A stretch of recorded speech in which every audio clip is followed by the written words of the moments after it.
Hi, everyone, and welcome to another episode in our Conference of Consulting Actuaries Leadership Development interview series. My name is Michael Clark, host of the podcast. I'm joined today by Rehan Siddique, who, Rayhan, we'll get into your bio, but glad to have you join us. Yeah, great to be here. All right, so for those of you that don't know Rayhan, let me read you a quick bio on him. He is the lead actuary at Old Republic Environmental based in Chicago. In addition, Rayhan is a past president and current board member of the South Asian Network of Actuaries, something we're going to talk more about today. He is also vice chair of the International Actuarial Association's Climate and Sustainability Committee, something else that I want to get into. But some other things that are interesting about Rayhan. So he's a graduate from Purdue University, where he received his degree in actuarial science and applied statistics and a minor in Chinese. He also did a study abroad in China. Tell me a little bit about that, Rayhan. What was your experience like in China? Oh, it was great. I had a great time. So I've been studying Mandarin through high school, through undergrad. And so by the time I was in China studying abroad in 2014, I had about 7 years under my belt of studying Chinese. And that program was a full Mandarin kind of immersion program. So it was a partnership program through Purdue and a sister university in Shanghai. And for a semester, all I did was it was a writing class, reading class, speaking class, and like a business Chinese class.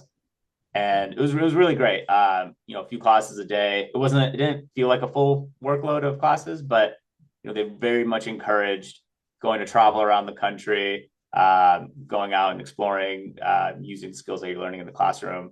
So I met a lot of really great people. We stayed in international dorms, so I got to meet people from all over the world who are doing the same program.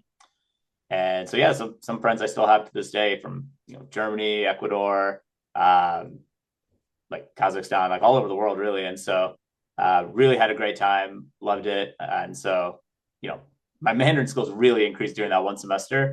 But sadly, I haven't been able to practice as much as I would have liked since I That's graduated. It that's was what I was great. going to ask you. Do you still keep it up or find opportunities to use it? I try to. To this day, I still have like my Mandarin keyboard on my phone, and so like sometimes I'll accidentally click the keyboard button and Mandarin will come up, and I don't use it for anything. This is kind of just for memories, I guess. That's awesome. No, Yeah, that's great. So, in addition to that, you also did a 2 year stint with the United Nations Development Program working with non life insurers in Ghana to yeah, help build their actuarial function in that country. I do want to get into more of this. We'll get into this as part of our discussion. But work aside, in talking with Rayhan, I asked him, I said, what would people maybe be surprised to learn about you outside of your work setting? And the thing that he came up with was he's actually an avid chef. He likes to try new cuisines, experiment in the kitchen, which lately has revolved around East Asian foods. What's been your favorite thing that you've been cooking lately? we've been doing a lot of my wife and I. We've been doing a lot of like Korean, like bulgogi or like bibimbap type bowls. So we'll make all the sides like the banjans and stuff, and so all the like pickled veggies, sautéed veggies, marinating the meat ahead of time. And so it's a good weeknight meal as well. It's pretty quick, pretty easy. You just got to saute a bunch of things and kind of arrange it in a pretty way on the bowl. But it's very satisfying once it all comes together and tastes delicious. So that's been kind of doing all of that.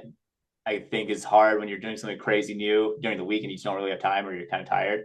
But some of those more simple things like stir fries, like these kind of bibimbap bowls, they're fun, and so you can always make them a little different every time too. Oh yeah, no, and it's one of those things we were talking beforehand as we were preparing for our conversation today. Just that for me, I agree. I actually love cooking. I find it to be a very satisfying creative outlet outside of work. It's always fun to see what things I can throw together with what's in the fridge and see if I can feed my family, and especially where Yeah, I've got two teenage boys. That's luckily they're a bit of garbage disposal, so they'll eat just yeah, about anything as long as it's got the calories. yeah. That's great. All right, well, Rayhan, let's dive into some of our interview questions for today. I want to start with your career journey and just kind of how you started and how it's evolved. And I think it's always fascinating to understand what led someone to become an actuary. So let's Yeah, start there. yeah, definitely. So I had actually heard about actuarial science in high school. just there's someone I knew whose mom worked in insurance, and I liked math in high school, and they talked about, oh, like, actuarial, it's a good profession, they make good money and things like that. And in high school, I was like, okay, that sounds pretty good to me. So went to Purdue for the actuarial science program.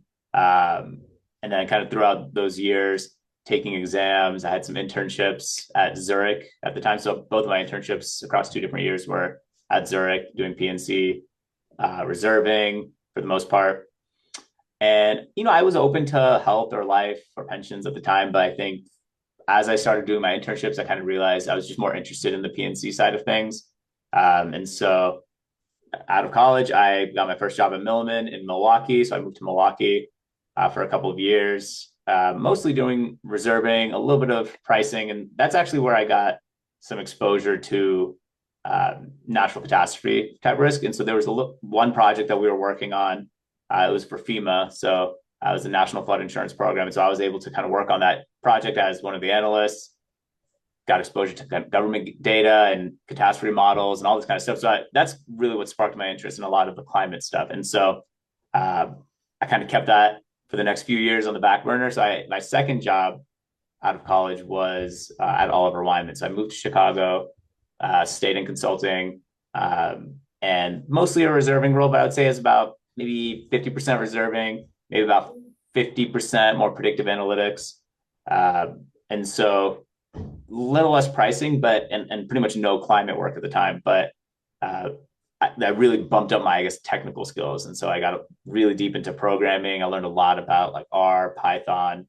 There was a lot of dashboard development at the time too. That was a big thing, using shiny dashboards. And so I got really invested into that, and kind of almost like front end development, like HTML and how do websites look and all that. And that was a pretty, I think, intense job. I learned a lot about consulting, presenting, and all this kind of stuff. Really good consulting skills.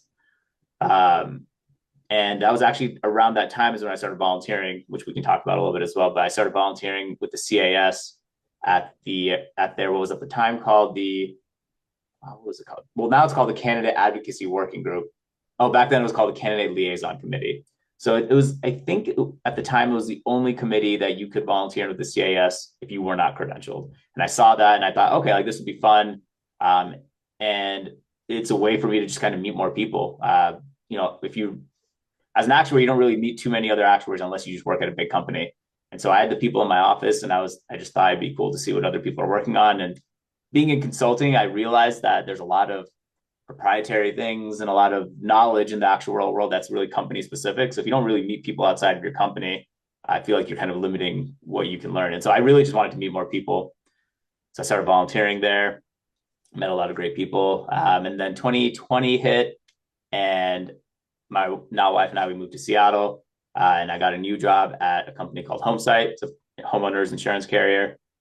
So left consulting for about a year and a half, a little more than a year and a half, and realized I kind of wanted to go back into consulting. So once I got my FCAS, I thought, okay, I have my FCAS now. I still love the climate work. How can I get back into it? And I saw that a different Milliman office that I knew was very climate focused had an opening. And so I reached out to the equity principal there in San Francisco and asked, hey, like, are you looking for an FCAS? Like, I'd like to throw my name in the ring. I used to work at Milliman, and I got hired there. I was there for about 4 years. And that's really where I got into the climate space. So a lot of the natural catastrophe work, a lot of, I guess, research around like emerging issues like wildfire risk, flooding. A lot of our clients were Florida based, so thinking about hurricanes in their homeowners book of business. And so a lot of personal lines, a lot of rate making, a lot of exposure to just government, state, local, federal, how all those work. And I was a manager in that office. And so, more exposure to just leadership, how to run projects. And so I learned a lot, and it was a very, very valuable experience. It's also where I got involved in the UNDP program, the United Nations Development Program. So that's called the GAIN program, the Global Actuarial Initiative. And that's a partnership that Milliman has with the UN to, I guess, promote the actuarial profession and try to help increase actuarial capacity in certain markets, because there's a core belief at the UN that a strong actuarial market can help lead further economic development. It helps build those insurance markets and building strong foundational insurance markets can help economies propel kind of that next level. So, and we can get into this a little bit later, but the program I was specifically a part of was for Ghana. And then I also volunteered on other GAIN initiatives. So reviewing reports or just kind of helping other GAIN teams with any issues that they have, or kind of talking about my experience. And so in that role, I got to go to Ghana twice, which was fun. Got to meet the companies I was working with, meet the people I was working with, just general exposure to a new country. And so for me, I'm an avid traveler. I love traveling to new places. And so Ghana was some place I had not been before. And I really enjoyed it. It was a really great time. And so after Milliman, I just recently started my new role here at Old Republic Environmental, where we focus on pollution risks. And so that's typically something that's excluded in most commercial policies. So that's exactly our niche. We're talking general liability plus pollution exposure, so contractors pollution, and then specifically site pollution. So not as, I guess, climate necessarily focused, where I'm not really dealing with catastrophe models anymore, but it's kind of a different side of that equation. So I'm thinking more about pollution risk just generally. And it's a space that, in my opinion, is very ripe for innovation. There's been a lot of underwriter driven premiums for the last few decades. And so I have this great opportunity to kind of do new things and experiment with rates and models and things like that. And so I'm very excited to be in this role. And yeah, I guess that's kind of just been my career progression. No, that's great. Thanks for sharing that with us. I do want to dive into a couple of things you said and talked about, especially on the UN that GAIN program. To tell us a little bit more about that experience. Like, what was it like working with? I'm assuming you had UN staff that you were dealing with, in addition to people within the country of Ghana. Um, yeah, elaborate on that a little bit for us. Yeah. Yeah, so the overall program was run by a Milliman consultant. It's called the Micro Insurance Center at Milliman, and so they're the ones who kind of oversaw the entire project, the entire GAIN program. And so they had a project manager who was kind of working with all the individual teams. I think at its peak, there was probably, I think, 3 or 4 country projects going on at any given time. So Ghana was just one of them. And at that time, there was Nepal, Ghana, I believe Vietnam had started. And I want to say I think it was Colombia. I'm not sure. But there's a country in South America. So there were a few countries happening at once. Everyone had different goals and, I guess, targets. So each project would always start with a roadmap development, where the senior team would go to the country, talk to the regulators, the insurance regulators or the banking regulators, understand what the local issues are, because that was I guess a core part of this is that every country's economy is very different fundamentally, and even just the relationship of insurance to a given society can be very different. So understanding the roadmap, tailoring the actual targets and metrics that we need to hit, and then developing the actual protocol that we needed. And so for Ghana, one of those items was we would need to have people on site to train people who are working in actuarial roles, so that they can improve their products, their reserving on site. And so we were the first ones actually in the GAIN program to go through something like that. Some of the other countries were more session focused, where they would have presentations and to teach people, but we were the first ones to actually do what we called the NACDEV program. So it was the Non-Life Actuarial Capacity Development Program. So we called it the NACDEV program. And so it was specifically PNC. And the reason that we focused on the non-life piece was because a few years earlier in Ghana, a law was passed where insurance companies in Ghana would need to have an appointed actuary to sign off on their non-life reserves, I believe is the wording. And I probably got some of the wording incorrect. I'm sure it's a little more technical. No, that's all right. Yeah. Essentially, they needed to have non-life actuaries who were credentialed in-house. That was a big part of it. And so before, most companies would just hire a consultant who would do something. Mm-hmm. Most of the consultants would be regional, or they'd be based in Europe or South Africa or something like that. So we came in and saw, I guess, this need of they need to increase their actuarial, I guess, skill set in-house. And so we did work with a couple of UN staff, but for the most part, they kind of stayed out of it and they let the Milliman team run it. Well, let me ask you this. Like, Yeah. what did you learn from that experience working with this program? Oh, yeah. I learned so much. I mean, I kind of alluded to this earlier, but one, just understanding the insurance market and how it relates to the society that's there. So in Ghana, you have to understand, I guess most societies aren't as litigious as the US, but understanding how lawsuits, for example, um, how those actually play out in Ghana, for example, and even just the understanding of how claims are dealt with was really enlightening to me. So, for example, there's a big focus in Ghana on the actual customer service aspect, right? Closing claims as quickly as possible, because for the most part, people who are buying these types of policies, like motor insurance or any other kind of personal lines insurance, they feel like they have to, or there's a need for it, whether that's from a regulatory perspective or not. And no one really sees the benefit of it. And so they know if they get into an accident, most people may not even file a claim. They'll just kind of deal with it on their own. But people who do file their claim, they want to see the money as fast as possible. Otherwise, they'll just go to a different carrier who may be able to help them out. So understanding how claims develop over time, completely different, right? I think there's always an idea that you could just take another market's kind of loss development factors, for example, and apply it in Ghana. And maybe that would work. But if at a fundamental level, the claims are just completely different just because of how people are reacting to a claim event, you really have to consider that. And so you really have to take a step back and really go back to basics in a way. And so I found myself very often reading my early actuarial literature from exams. And a lot of times, what we do in the US didn't apply in Ghana. And so, um, like I said, how claims are developing, how lawsuits may or may not take place, just the aspect of pricing in general. So, for a lot of lines in Ghana, the state, like the country, actually determines what the rates should be. And then it's almost like a race to who can give the most discounts instead of actually pricing to the risk. And so that's a whole other aspect of this as well. It's like Yeah. how do you make sure that you actually have enough premium to cover your losses if it's always just a race to the bottom? It's That got to was be so interesting, right? yeah. Going back to like a first principles approach Oh yeah. in a market like that where it's not established and there are opportunities and actually, like you said, sometimes go back into the textbooks just to say, okay, what are the first principles here? How do we try to encourage them to apply them? And yeah, I'm guessing that was just a really interesting, fascinating opportunity in its entirety. Oh yeah. Absolutely. A big piece of it also is how do you convince leadership that actuaries are worth it? Because it is still a private market, right? And so you Yeah. need to prove profitability here. And in Ghana, insurance is so profitable. Um, Whether or not claims are just not being paid out, or there's just very few claims, or people just aren't filing claims that actually Hmm. occur. So insurance is profitable, and so the leaders see this as like, I have to hire more actuaries. They're just going to cost more money. They're going to waste time. Things are going to slow down. So why would I hire an actuary? Why would I want an actuary?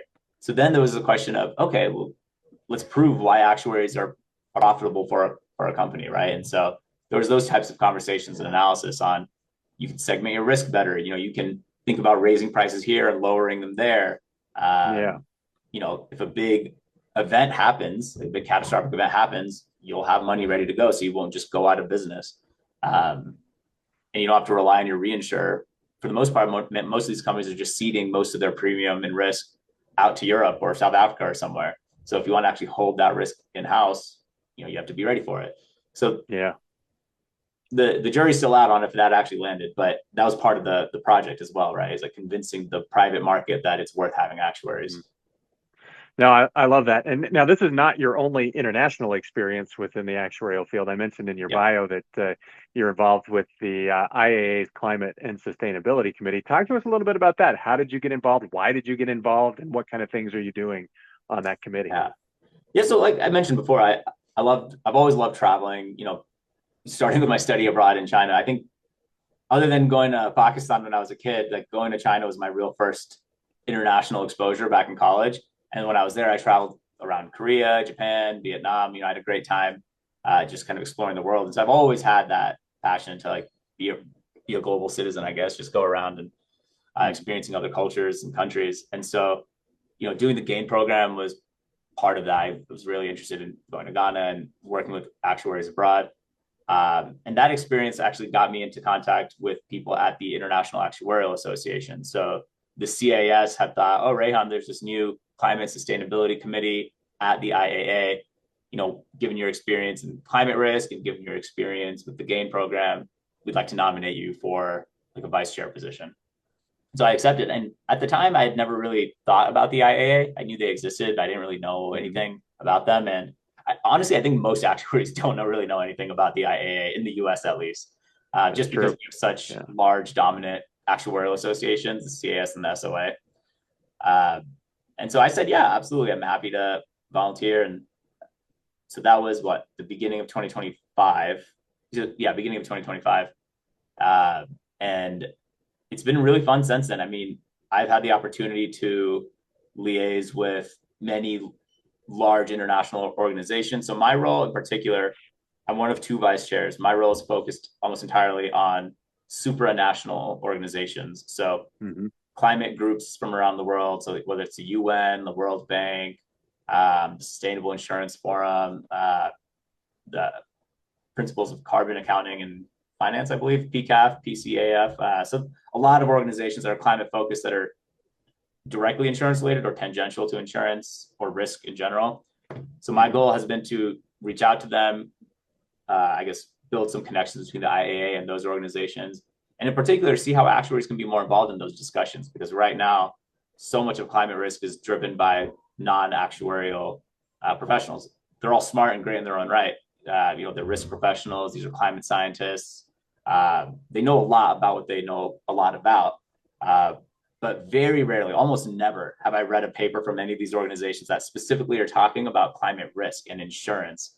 And almost never is there an actuary like credited anywhere. And so my goal personally, and with the IAA, is let's get more actuaries in those conversations. The people who are actually determining those rates, setting those reserves, people who are like on the ground and understand how all the different pieces connect. Because that's where actuaries really do sit. We understand the math, we understand just broadly the local economy, we understand the regulations and all this kind of stuff. So jack of all trades, and having people like us in those reports and conversations and even just the meetings, right? It's incredibly valuable. So uh, it's been really fun so far, volunteering with the IAA via the CAS. And so, we've gone to a few countries. So we have 2 meetings a year somewhere around the world. So I've been able to go to Brazil last year and Morocco last year. And then I'm actually going to Slovenia in a couple of weeks for a meeting, and then Tokyo at the end of the year. So pretty much 2 international trips baked in a year. That's the fun part. And then you just get to meet all the actuaries from all the different actuarial organizations from around the world. It's kind of like the UN, honestly. Every country's actuarial organization is represented for the most part, either virtually or in person. And you just Mm-hmm. get to meet these great people and learn about the same work that we're all doing, just in totally different contexts. Yeah, I mean, I like what you said there too, and um, had exposure to the IAA myself, and continue to through the International Association of Consulting Actuaries, where I sit on the board. I wholeheartedly agree with what you said. It is kind of a UN of actuaries, Yeah. where you get to meet actuaries throughout the world to hear the different things and problems and approaches that they take. I think it is fascinating, and then you hit on something else that we probably don't talk about enough, especially here in the U.S., and that's the IA's relationships with those supranational organizations, trying to help promote the profession or lend the profession skill set Yeah. to the problems that those organizations are trying to tackle, right? And it is a really great role that the IAA plays and coordinates, facilitates on behalf of the global profession, right? So it'll be interesting to continue to watch your work there and hear about your experiences. Yeah, Um, absolutely. Yeah. I want to switch gears for a little bit and talk about the South Asian Network of Actuaries. That's an Yeah. organization based here in the U.S. Give us some background on the organization, how it came to be, what is it trying to accomplish, and then I've got some other questions I'll ask you on this as well. Yeah. So South Asian Network of Actuaries, SENA for short, was founded by two women actuaries. There are founders, Ritu Jain and Shruti Gupta. I believe they founded the organization in late 2020, I believe. But we didn't officially launch until fall 2021. So my involvement with them, so I got my FCAS in summer 2021, and I was just Googling and looking around to see if there was any affinity groups for South Asians. Because at the time, I believe Abacus was also founded. I had known about AIBA and Ola, and so I was just curious, is there something for South Asians? And I found Sana. They had, I think, maybe launched their LinkedIn page right around that time as well. So I just reached out to Ritu and I said, hey, I'm a newly credentialed actuary. I'm looking to volunteer. Happy to help out. So where can I help out? And so at the time, I think there was only 6 or 7 volunteers in total, including the founders. And I was probably maybe the 8th volunteer, something like that. And I took up the director of networking. So that was my task, was to try to organize events. And this is also pretty deep into COVID. And so a lot of virtual events and coffee chats and things like that. And I was a part of the launch event in 2021, which is also, entirely virtual. And I've been volunteering with them since, and, just kind of seeing how a new organization develops, thinking about things like budgeting and dealing with kind of the small little details of organization building, right? Managing volunteers, managing teams, signing contracts with vendors, actually thinking about a budget, taking meeting minutes, all these kinds of things that are very important skills, but you may not necessarily get that exposure if you just only do I guess, your day-to-day job, which I'm very thankful for. And I was really excited to step into this role as a leadership role for this volunteer group and new group. And so, yeah, over the years, I was the networking chair for, I believe, 2 years. Then I joined the board, I want to say in 2024. And then in 2025, I was the president. And now I'm just back to being a board member. So our new president for 2026 is Ria Sadras. She's also a PNC actuary. And we have a lot of great things in the pipeline, and we're doing some new things this year as well. And yeah, we've really grown a lot as an organization, and we can talk a little bit more about some of those things. But I'm really proud of where we've come from, like back in 2021 to where we are now. Yeah, no, it's awesome to see how some of these groups have emerged. You mentioned some of the other ones that have been around maybe a little bit longer in IABA and OLA, and but then the formation of some of these other groups. Um, Tell us a little bit about what Sana is trying to accomplish. Like why found this organization? What is it what's the need here that you all identified, and realizing you weren't one of the founders, but it clearly was something that resonated with you to say, hey, I want to put some time and effort into this. Like, what are you all trying to accomplish? Yeah, I think Sana's, I guess, goals are pretty unique among the affinity groups. If anything, maybe a little more closely aligned to Abacus, but we consider ourselves a global organization. So we are thinking about those of South Asian descent in the US and North America, but also South Asians in South Asia and other diaspora communities around the world. So you can think like Singapore, Malaysia, Indonesia, in Africa. So plenty of South Asian diaspora around the world. And that's a factor of just history or colonialism, things like that, right? And so we recognize that there's plenty of South Asian actuaries or people working in the actuarial space around the world, and in particular in the US. And so we're trying to just make those connections for actuaries around the world. And we almost have, I would say, what feels like 3 different target groups that we kind of work with, right? We have those people like me who are born and raised in the US, but are 100% identify as South Asian. Both of my parents are from Pakistan. There's people who are immigrants to whatever country they're in, so part of that diaspora. So I guess people like my parents would qualify in that category. So born and raised in South Asia, migrated to another country, and then the people who are still in South Asia, right? And so 3 different groups that all kind of have their unique challenges that they face. The core aspect of networking is important because I believe there's a lot to learn among all 3 of those groups. And kind of connecting it back to what I did in the GAIN program is there's just so much to learn. I mean, so many different solutions to problems that people face in their local markets.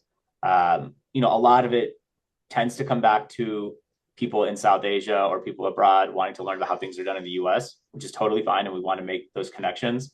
But even vice versa. I mean, thinking about India as a country developing so much economically, they have so many really unique problems that they're facing that they're coming up with really innovative solutions. And so hearing from those actuaries in India really helps us develop in the US as well. So wanting to make sure that it's not, doesn't feel like it's just US based actuaries teaching the rest of the world, because that's not what's actually happening, right? There's plenty of smart people all over the world that we can all learn from. And so we're really just trying to make those connections and have those natural learning opportunities. And so whether that's through events where we've hosted events locally in many different places, we've hosted about 5 to 8 events in the US per year usually. Last year we hosted our first international events in Nepal and in Kuala Lumpur in Malaysia. And this year we're hoping to have more international events. So in Pakistan, India, Nepal, Malaysia. So all over the world, we're trying to have those events, networking events locally. And then, like I said, to bridge those connections across borders, we have our mentorship program. We have, we have our mentorship program. We have participation of our volunteers in other conferences. So whether it's through, I think it's ActiveView has had their convention last month. We had center representation there. And then also just giving our volunteers access to ActiveView, right? A platform. It's essentially a YouTube for actuaries. Center provides access to ActiveView for all of our members. And so it's free access that a lot of people don't have access to. And I think it's great. It's a great platform with so much information on there that people who are still studying, or even people like me, fully credentialed, I'll go on ActiveView and see, like, watch some webinars from conferences that maybe I didn't attend, just to get continuing credit or just to learn something new. So we're doing a lot, and we've seen a lot of success. We've seen people get jobs from this. We've seen people make really great connections through our mentorship program. And we just want to keep doing that. I mean, the goal really is, from like a grassroots perspective, just giving people connections and opportunities to learn from each other. And if that leads to a job, great. If that leads to just you learning something new, great. Yeah, so I'll stop there, but I think we've done a lot and there's more to come. And this may be a dumb question, but just so that everyone's on the same page, when you say South Asian, Yeah. like what countries are you generally referring to? Yeah, absolutely. So I would say it can get iffy on the on the edges. Some people would, Mm-hmm. disagree, but I guess I would consider South Asian. I think what the organization would consider would be starting from Afghanistan, you go down to Pakistan, India, Nepal, Bangladesh, and then going south to Sri Lanka, potentially the Maldives. So pretty much anything that would be part of the broader Indian subcontinent would Mm-hmm. typically be considered South Asian. And so there's not a strict definition. Like I said, some people may argue between like Afghanistan maybe being South Asian or not. But broadly, whatever was in the Indian subcontinent. Do you get into like getting into Thailand, Singapore, Malaysia, Indonesia, or is that regionally different? Regionally different, yeah. So, there's Okay. a lot of diaspora, like South Asian diaspora in those countries, Yep. but definitely, very different regionally, very different cultures, history. So yeah, and that's, I think, the commonality with South Asian Yeah. countries, right, is that there is a shared history, a shared culture, whether that's through religion or just history, right? The Hmm. subcontinent has been a place of a lot of really interesting connections and things like that. So Okay. No, that's helpful. That's helpful to understand. You alluded to some of the programs and events that Sana runs. Talk to us a little bit about those, just to again get people more educated about what the organization is doing. yeah, so I guess I'll start with our mentorship program. We had a mentorship program a few years ago. We relaunched it last year and are continuing it this year, where we just try to pair up younger actuaries and more senior actuaries, regardless of their location. So we're hoping to connect people around the world if that's something you're interested in. Uh, and we have check-ins monthly or quarterly with both sets of people, the mentor and the mentee, just to make sure things are moving along.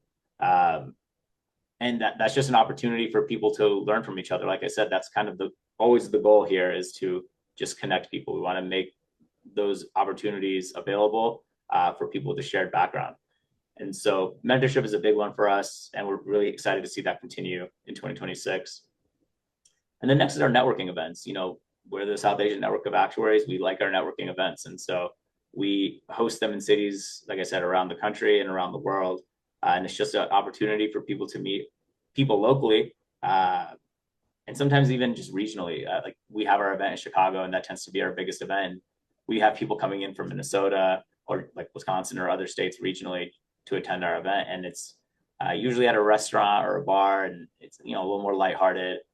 We have food and drinks, and sometimes activities. Like I believe last year we had at a ping pong bar in Chicago, and so it's a good time, and people really, I believe people really look forward to it. And it's really fun.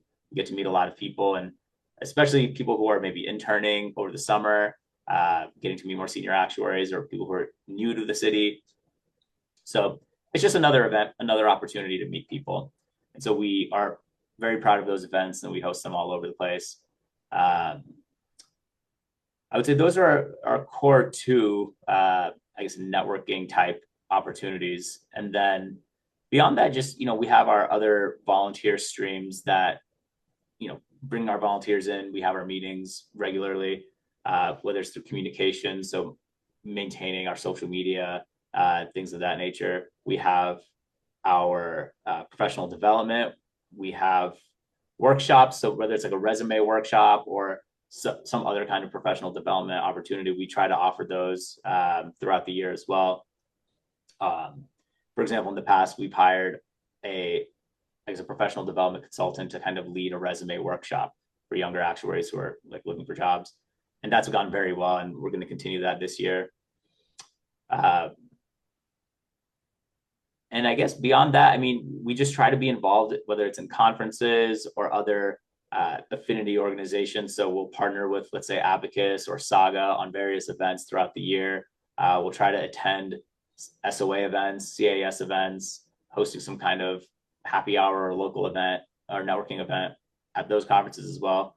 Just so people are aware, if there are South Asian actuaries who haven't heard of us, this could be an opportunity for them to just check it out, be involved. And we've had a lot of success through that. But yeah, overall, the goal, I've said a few times, is just to connect people, and hoping that people kind of use this as an opportunity that maybe they didn't have before.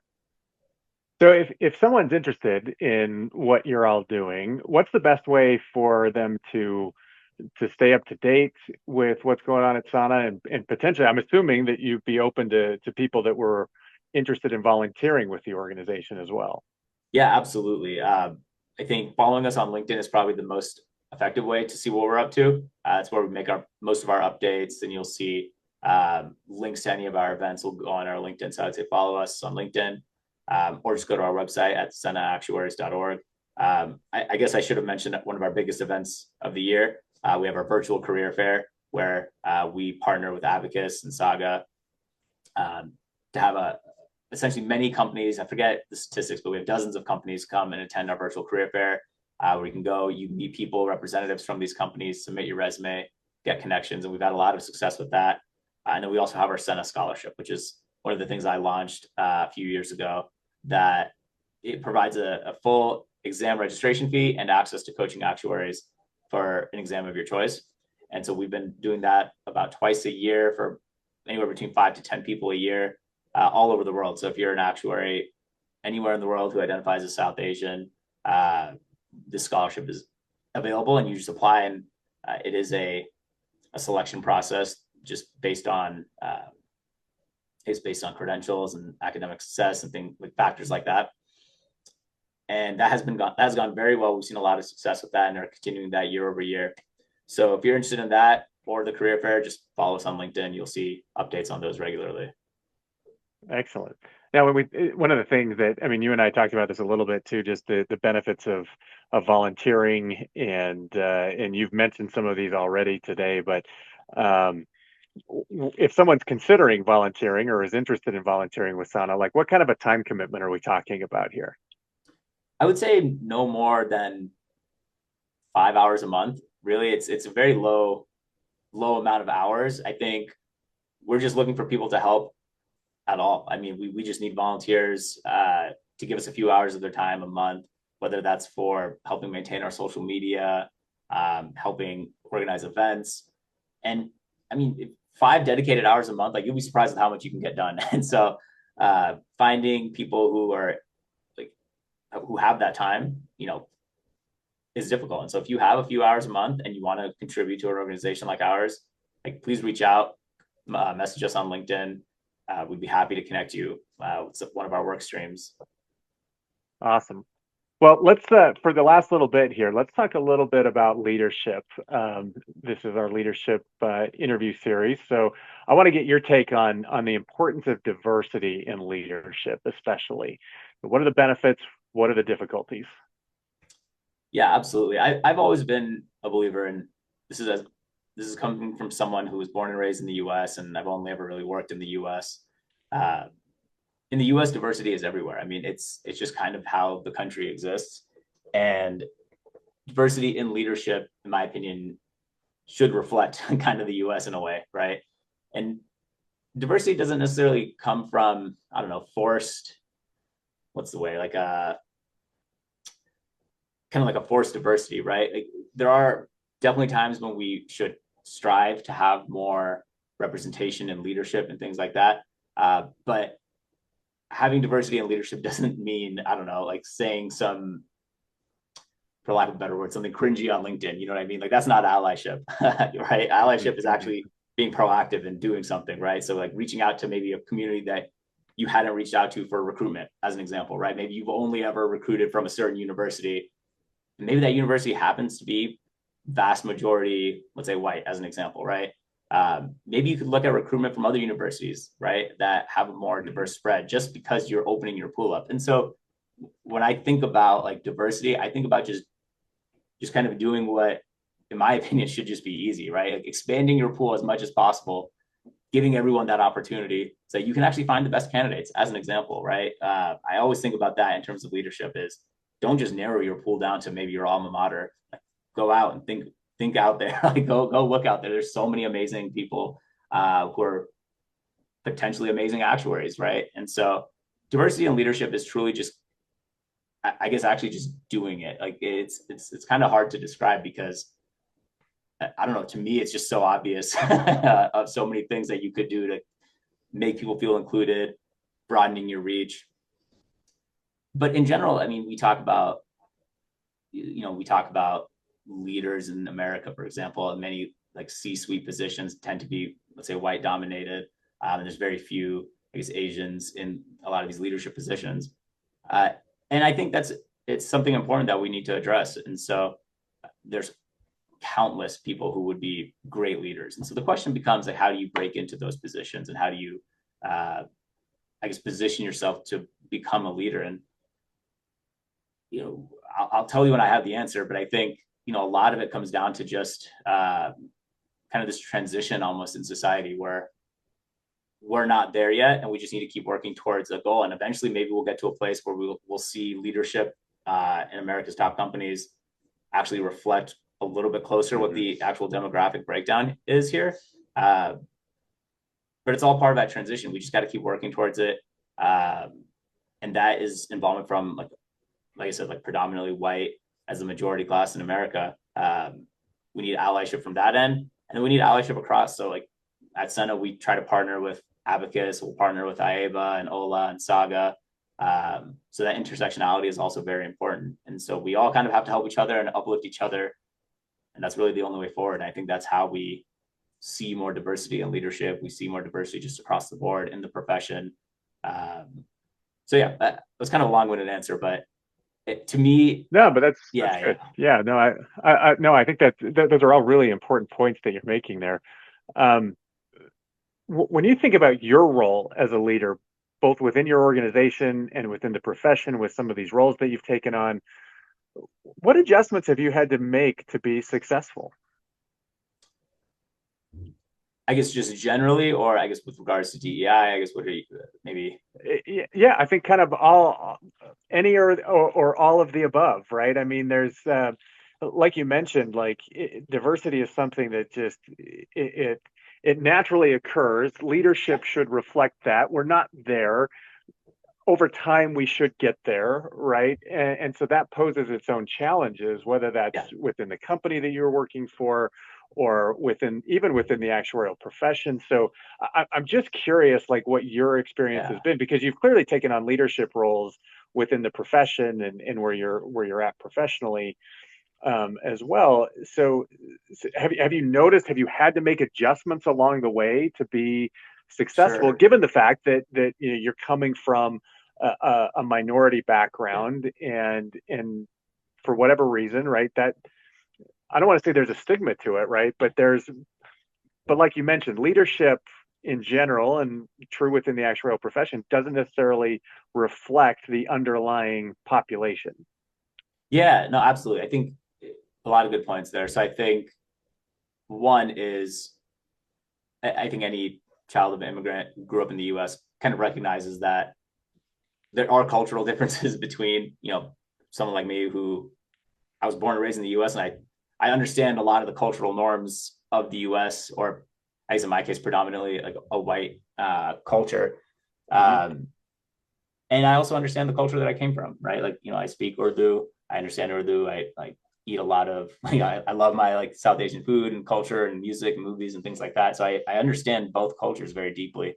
Um, and I want to also make it clear that, there's not a singular American culture, right? I think to me, an important distinction. There are definitely things that are unique to Americans, but when I think of culture, it's people's backgrounds. Like even, predominantly white area absolutely has their own unique culture that you kind of grow up with. And Mm-hmm. so I grew up in Little Rock, Arkansas.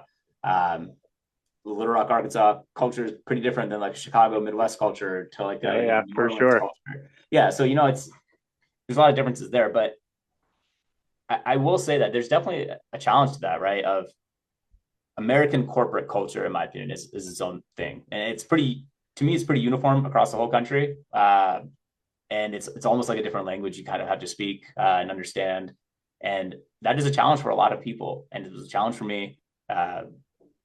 Literally speaking the corporate language, whether it's in the form of presentations or emails or just chat messages with people, even just office banter pre-COVID, like being in the office, what's appropriate, what's not appropriate. So corporate Mm-hmm. culture in America is very unique, and what I've seen across the world and other job markets and things like that. I mean, American corporate culture is its own beast, and so adjustments along the way that I've had to make, I guess, is just learning how to exist in the system and um, take the opportunities to reflect your culture where you can. Um, but you know, I guess working in the system in the U.S. Or at least learning it, I think is important. Like you need to understand what's appropriate, what's not appropriate, when to say it, but to not compromise your values or anything like that. That's I think a very important thing that you know. I don't know. Like as an example, I could wear maybe a formal South Asian outfit to a corporate event, right? That no one's going to say anything. It's not inappropriate. It's in fact Mm-hmm. very appropriate if I wanted to wear like a very cool South Asian outfit that I love, maybe to like a corporate event or a Christmas party, right? Um, some people would probably think that's kind of cringe, but if you love it and you want to show it off, you should do it. To me, that's an example of an appropriate way to represent your culture that you're proud of. And so adjustments that I've had to make, I guess, is really just learning the system. And a lot of it does come from predominantly white history, corporate history in Mm-hmm. America. And that absolutely prevails today. Um, and so just getting a handle on that.